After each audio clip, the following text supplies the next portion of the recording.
Hello everyone and welcome back to TowerGate. It is TowerGate day number 457, Sunday morning, June the 10th, 2018. Thank you so much for tuning in. Sunday morning.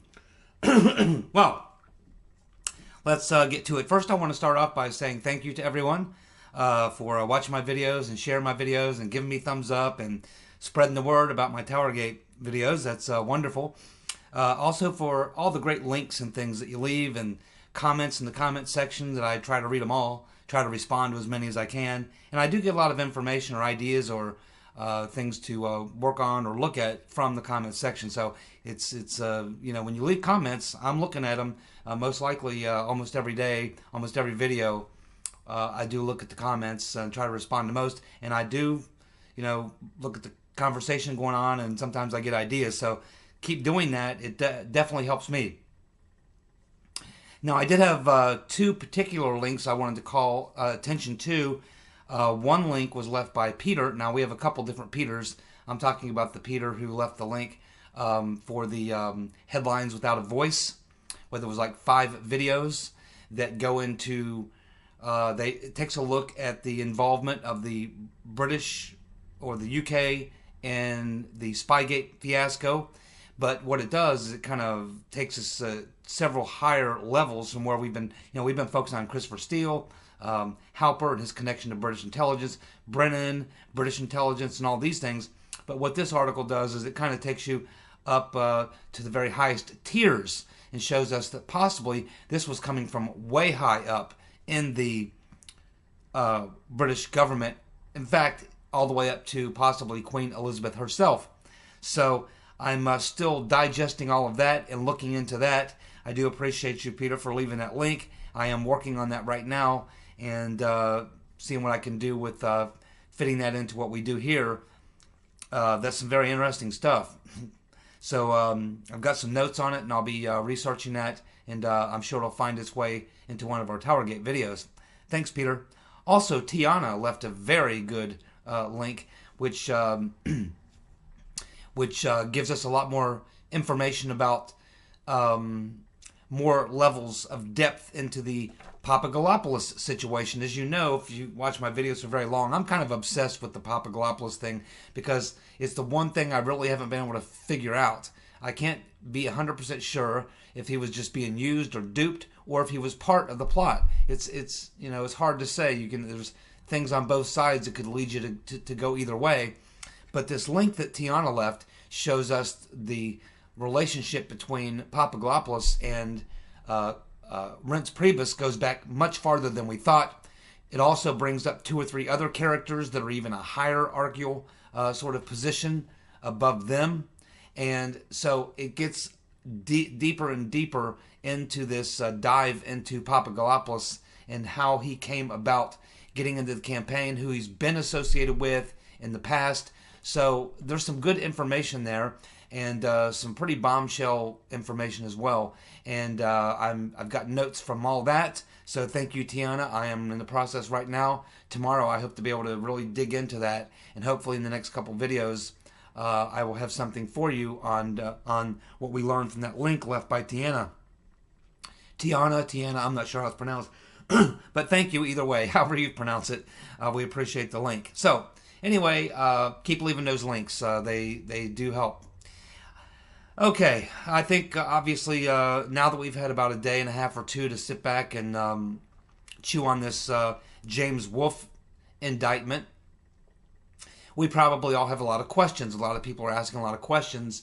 So I just want to go through some of the questions I have about Mr. Wolfe and about his accomplice, Allie Watkins, and see what we can learn. But first, there's just a few questions that popped into my mind right off the top that I'd be interested in solving for myself. And the first one was the most obvious one. I think maybe a lot of you people had the same thought, which is, you know, Mr. Wolfe had worked in that position for 29 years. 29 years, which means he was about 1 year away from being able to retire and get his full federal pension. Why would Mr. Wolfe take such a risk to risk his pension and his livelihood at the end of his career, which at this point we have no reason to believe that he's done anything other than a stellar job? Now, maybe he's been leaking for years and he just got caught. Or maybe he hasn't been leaking and he's been a good public servant and done his job or whatever, even though he's connected to a lot of very shady people on that Senate Intelligence Committee, and that whole thing is a debauchery anyway. But for all practical purposes, at this point, did the man show up and basically do his job for 29 years without being a leaker or anything like that? And we just don't know that question. I mean, did he just suddenly start doing this? Has he been doing it for years and he just now got caught? It's not a question that we have an answer to right now. Maybe after further digging, they'll dig back farther into national security stories that were reported by some of these news outlets he's now known to have been associated with, and maybe they'll be able to tie other stories to him going back years later. But so far, and I realize that they only looked at it in terms of, in this investigation, they just went back a couple of years. They didn't go back 5 years or 10 years through his whole career to see how many stories may have been leaked that may have had something to do with him. So it hasn't gone that deep into a dive on him personally yet. I wouldn't doubt if someone does actually start digging in and go way back with Mr. Wolfe. But at this point, we don't really have an answer to that question as to whether or not it's just something he did as a one-off. Maybe he had Trump derangement syndrome, and it caused him to do things that he never would have done otherwise. So did he just start leaking, or has he been doing it for a long time and he just got caught? We don't have an answer to that question, but I think it's a good question to ask.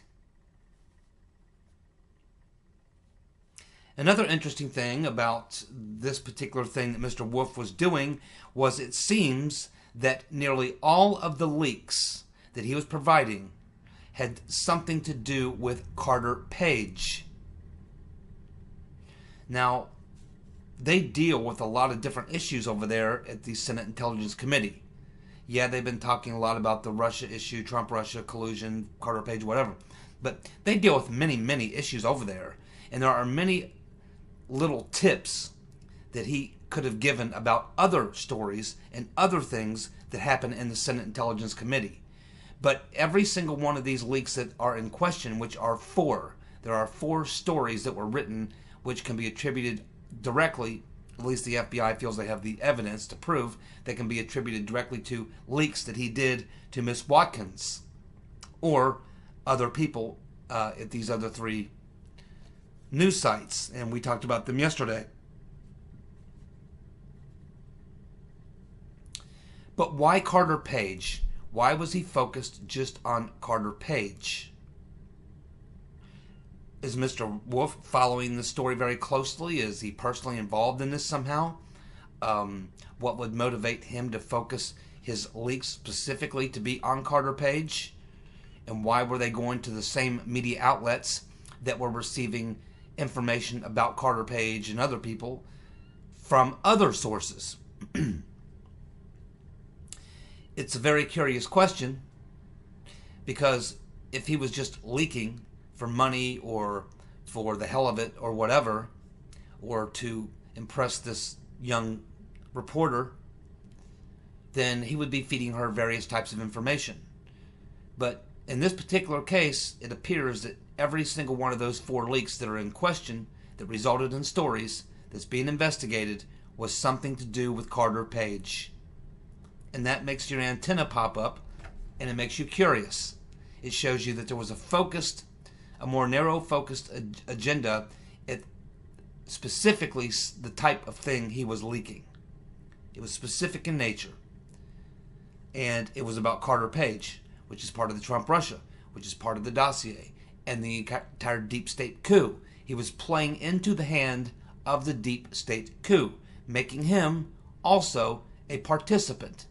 So was he a lone gunslinger, or was he part of a larger operation or a larger group? I don't know that the FBI is going to go down that road. I think that they're primarily focused on the leaking part of it, not whether or not he was associated with a larger crime, the coup. I don't think they're going there. Okay, I'm sure other people will, but we'll give that some time and see I think that we're going to learn more about Mr. Wolfe in the next couple of weeks. So, another question we have to look at is, was Wolfe trying to use his position to attract a much younger woman? Remember, he was more than 30 years older than her. Or was it the other way around?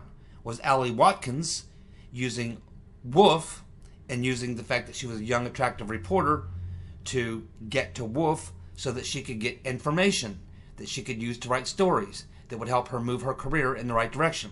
You know, it's no secret that many of these young reporters, female reporters in Washington, D.C. made their careers by sleeping with, you know, politicians, bureaucrats, and other people who could feed them information to get stories. They were hungry enough to want to be successful in their careers that they were willing to sleep with a lot of people in the swamp in order to get stories.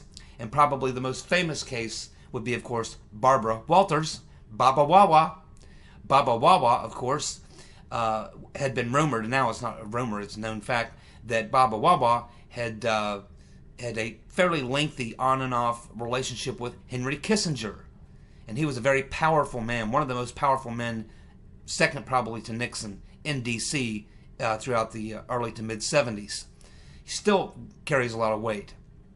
But it is pretty well known now that it wasn't like a regular relationship with, public, but they were quite public about the fact that it was no secret in D.C. that Barbara Walters was having, not even so much an affair. It was like just an ongoing, she provides for Henry and Henry provides for her sort of relationship that they had. And many other reporters are that way. So anyway, this is not a secret. It's part of the swamp. It's part of what happens in the swamp. You're a reporter. You want to get, you want to see your career advance. You do that by getting scoops. And where do you get scoops? From people on the inside. And of course, these politicians and bureaucrats understand that very well. So they see these attractive young reporters at these Georgetown cocktail parties, and they say, hey, there's an attractive young reporter. I ain't seen her around before. She must be new. I think I'll go over there and introduce myself and let her know who I am and what I might be able to do for her, feeding her a few tips here and there, and maybe she'll give me a call from time to time, and I'll give her a few tips, and she can give me a few things. So this kind of incestuous relationship with the swamp creatures, it's part of doing business in Washington, D.C., and it's not a big secret. So which of the two was it? Or was it a combination of both?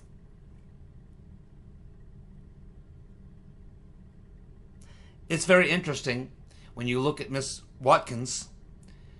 When she met Wolfe, she was a senior in college. She was an intern working at McClatchy. So he feeds her a story, and this was the first big one. He feeds her a story, turned out to be a pretty big story, a big scoop. And immediately, that story hits the headlines, and pretty soon everybody's on top of it, covering it, and this type of thing. And so that gets her essentially a promotion to a bigger media outlet, which I believe was Huffington Post, where she then writes another big story that she got as a result of a tip from Wolfe. And that launches her career to the next phase. She ends up over at Politico, where she gets more tips, where she writes more big stories. And then she gets promoted over to, eventually, to the New York Times as a national security reporter. Less than 4 years out of college, she is a frontline reporter at the New York Times covering national security issues. That kind of career advancement, only happens if you've got some kind of really good sources that are helping you to write the stories, the bombshell stories that you're writing. And this is no secret to the people and these people that hired her. They knew that, hey, this girl obviously knows somebody who's giving her tips. And we don't really give a damn how she's getting them or where she's getting them. She's getting them. And we want her stories in our paper. That's how she got to be. Her career advanced so quickly. It also drew a lot of attention to her.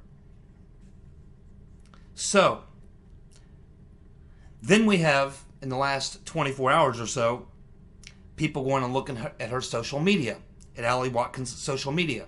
And it appears that she was a big fan of the show House of Cards. And she was particularly a big fan of a character in the show House of Cards. This particular character was a reporter who slept with one of the key characters in that show. I don't watch the show, but apparently this reporter slept with a key player in that show and got information which helped her write big stories and helped her career. So it's almost like she's been a fan of this show. Being a young reporter, she tried to model her career after this woman on the show House of Cards, who used the fact that she was a young, attractive reporter to attract some powerful people with information who could help give her information that would help her move her career along. And there's quite a few tweets that would suggest that that's exactly what was on her mind. So she was happy to be used, and probably Mr. Wolfe was also happy to be used because they were both getting something they wanted. Mr. Wolfe, a man in his middle 50s, was able to attract, let's say, a much, much younger woman, a young reporter, and get what he wanted. And she was able to get what she wanted. The only thing we don't know about Mr. Wolfe, now we do know from some of her other tweets that she was anti-Trump. There's no question, based on some of her tweets, she was anti-Trump. Mr. Wolfe is not clearly, we're not clear on that yet. You know, if in fact he was anti-Trump, and it's probably true that he was, then he had a second motivation as well. So they both would have had two motivations. One, they were both anti-Trumpers and wanted to do anything they could to damage Trump and play into the narrative that was playing out every day, and they wanted to feed the narrative. And at the same time, she got what she wanted, which was big scoops, which allowed her career to move on the very, very fast track because of the stories she could write based on the information she was getting from Mr. Wolfe. And of course, he was able to have his little, you know, side dish with this much, much younger woman. So probably a couple different dynamics going on here. We'll have to keep digging to learn more, but that appears to be just on the surface what we understand now. More will come out. But the big question I think that most of us are probably wondering, it's the big question, is was Mr. Wolfe acting purely just because maybe he wasn't a fan of Trump? He saw this stuff with Carter Page, knew what was being reported in the press. He was talked about in the dossier. Maybe Mr. Wolfe thought, hey, this is the way I can help pile on. This is the way I can help push Trump out. This is, you know, part of, you know, this mission I believe in or something. Or was James Wolfe, remember, we're talking about the Senate Intelligence Committee, the most corrupt group of folks there is, the defenders of the deep state.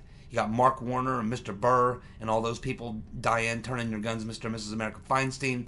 You got all these people on that committee. Is it possible that Mr. Wolfe was being prompted to do the things he was doing because of someone on that committee?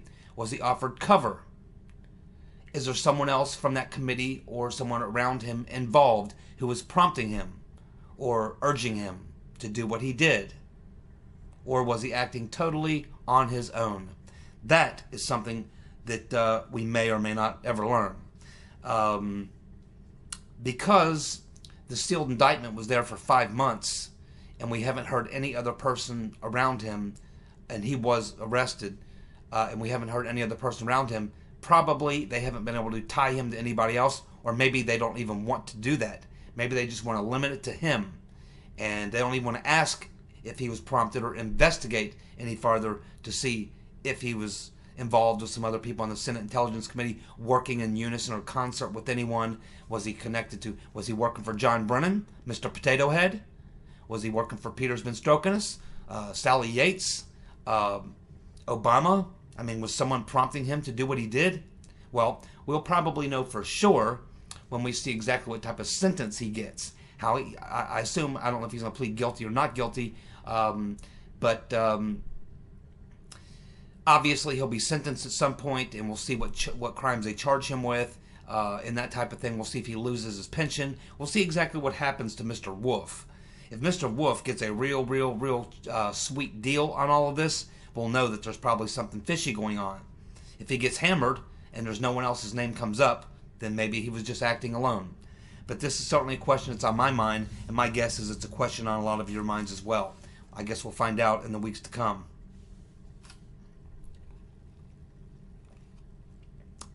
If you have any questions about Mr. Wolfe that I didn't ask, or anything that I didn't cover, please put it in the comments section. Tried to get some information this morning on whether or not they're still considering giving Andy McCabe immunity. Now, the more I think about it, I would just not give him immunity. I mean, really, it's a big lose-lose for the deep state on this one. If he says if he doesn't get immunity, he's just going to plead the fifth to every question. Well, let him. That looks just as bad. That looks just as bad. If he sits there and every question he's asked is, I can't answer that because I could incriminate myself, which is essentially what you're saying when you plead the fifth. Let him do that on every question. That will not look good. It will not look good when you have the former number 2 man at the FBI who can't answer any questions because doing so would incriminate him. And I don't know that he's going to tell him the whole story. And that's the only way I would do an immunity deal. He would have to give me everything. Everything. I mean everything. He would have to give me everything before I would give him immunity. And he's got a lot of... this is just the email part of it. He's involved in the in the deep state coup. He's involved in fixing 302s, most likely altering 302s, the setup, knowing about Mr. Halper, the informant, and all this. He's so caught up in just about everything that I just don't think it matters. They're not going to give him immunity on everything. And so I guess I'm at the point now, there's so much evidence coming out. Once the Inspector General report comes out, I think if not the first Inspector General report, maybe the second or third, there's going to be 4 or 5 of them when he gets through covering everything. At some point, they're going to have to appoint a special counsel. Or maybe the president will get my message and he'll just appoint a presidential commission and be done with it. That's what I think he should do right now. Presidential commission, forget all the rest. Then you ain't got to worry about immunity for anybody. Get your presidential commission going, no one gets immunity. People get jail time. And believe me, when you do that, you will have people coming forward. You absolutely will have people coming forward and dropping names as fast as they can. Because they'll understand that the game playing is over and it's not being run by the DOJ or the FBI or any of their friends. The Presidential Commission will only answers directly to the President. DOJ and FBI have nothing to say about it. They just have to produce the documents and the evidence. And they can't stonewall the President's Commission. No, they can't. So, I'm of a mind at this point, no, do not offer McCabe immunity. Only way I would do it is if he gives me everything. And I mean Obama on a silver platter. And tells me what documents I need to go to get to prove it. Tell me what you got and tell me what documents specifically I need to back up what you're saying, Andy, and we'll give you immunity. In other words, he's got to pull the John Dean of Watergate. The rat. Did I already tell you guys that Saggy Daniels has a new line of perfume and sex toys coming out? Saggy. And that's probably the reason why she did all that, was a big publicity stunt. I think I covered that. But in case I didn't, I just did again. Okay, let's talk about this character, this celebrity chef who was also an author, TV personality, who was recently allegedly died by hanging, suicide, on July the 8th of 2018 in France. Anthony Bourdain. Anthony Bourdain. Well, a lot of people are saying there's some very suspicious things going on with Mr. Bourdain's hanging. First of all, no one understands why a guy who was living the good life would kill himself. But we know that just 2 weeks before his death, Bourdain complained and posted on Twitter that he was being harassed by Hillary Clinton's goons, and he said, "It ain't fun." he had mentioned to several people, I assume, I don't know anything about the guy, but I assume he was not a fan of Hillary Clinton. And apparently he's made comments that were not favorable to the Rotten Reverend Clinton. And then, of course, her people started harassing him. He uses the word harassment. And he had made recent comments about Hillary having to know about, and the thing that a lot of people are focusing on is a comment he made about Hillary having to know about Harvey Weinstein's history of being a sexual predator.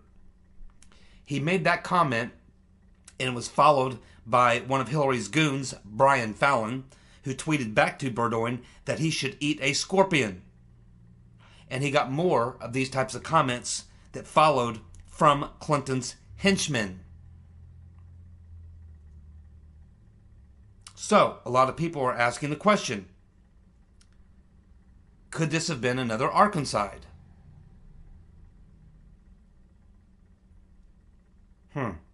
We know that the Clintons, when they left the White House, they had an enemies list, and we know that they like to cross as many names off that list as they can.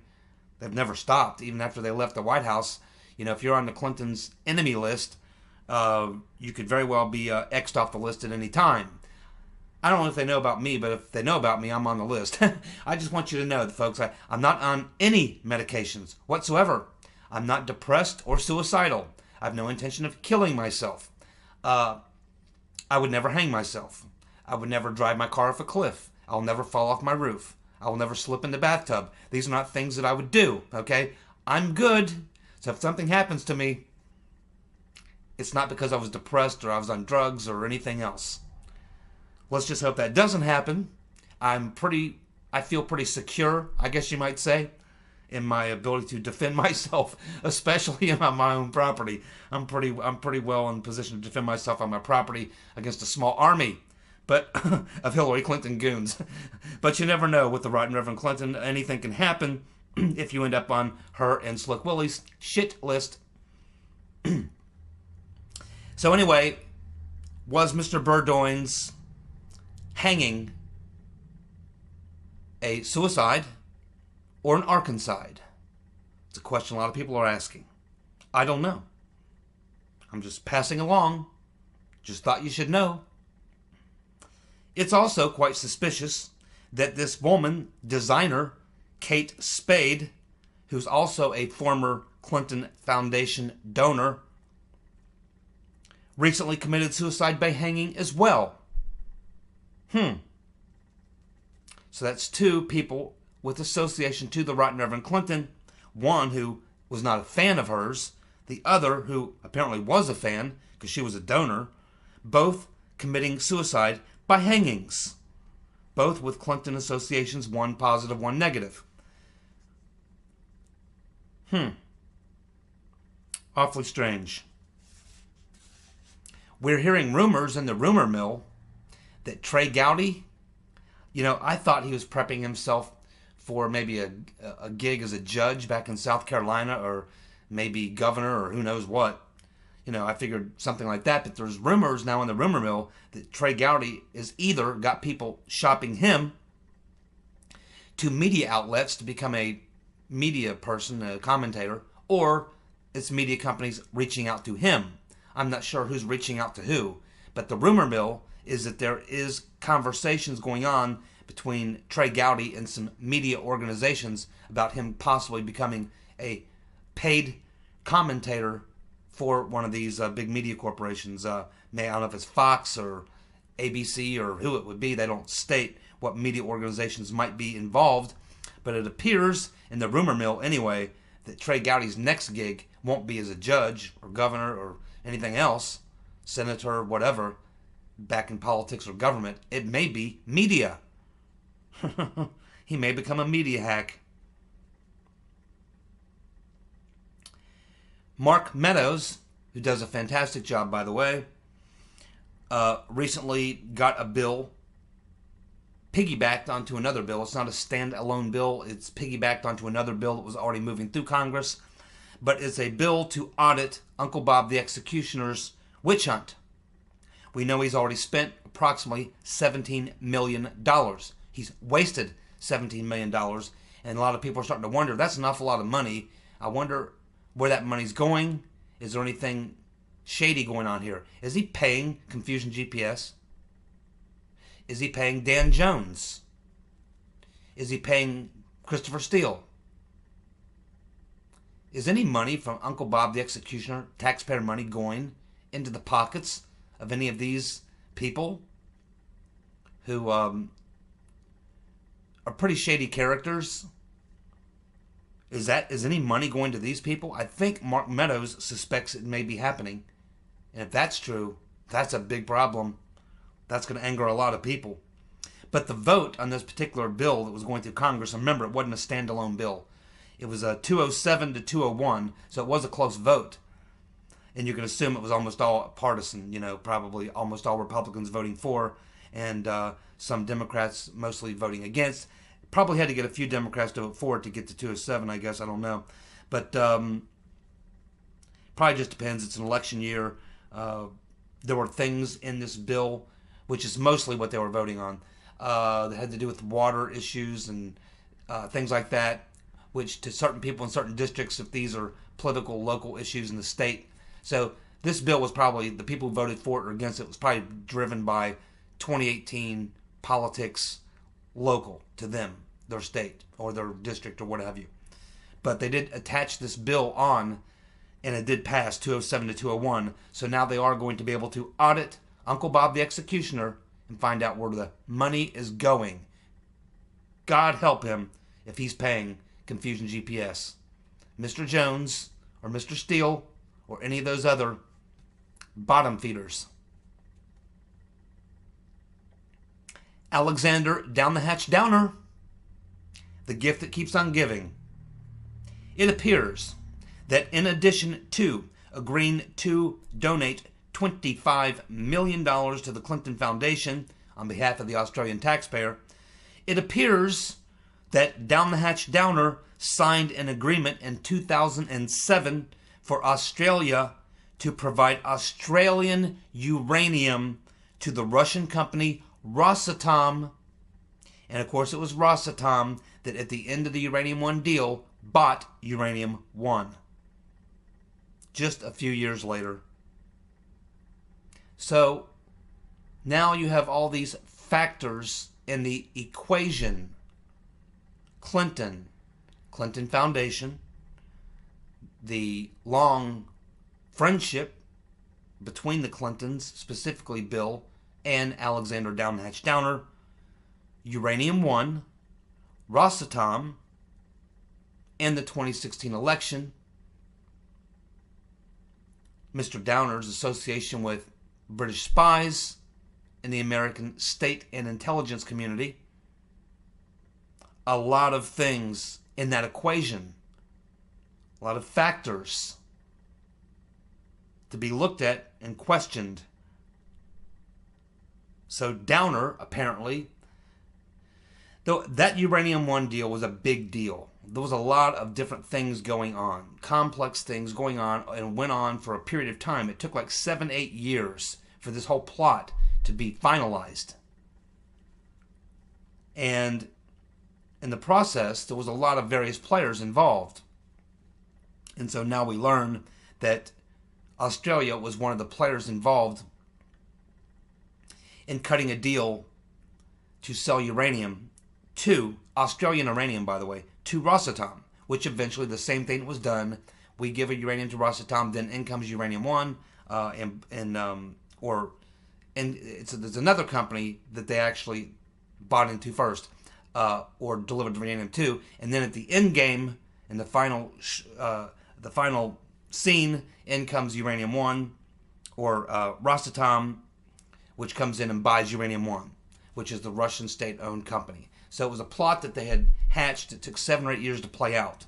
But you can see, again, where these connections, they're just constantly one connection after another. Then the more you dig into these things, the more this kind of stuff you find. And it's just another connection between Downer, Clinton, and the whole cabal. So that's what we have. Well, Monday's going to be a very big day. I'll be back with you tomorrow, and we'll get set up for what's happening on Monday. Thank you so much for tuning in. You guys have a good Sunday evening. Take care. Bye.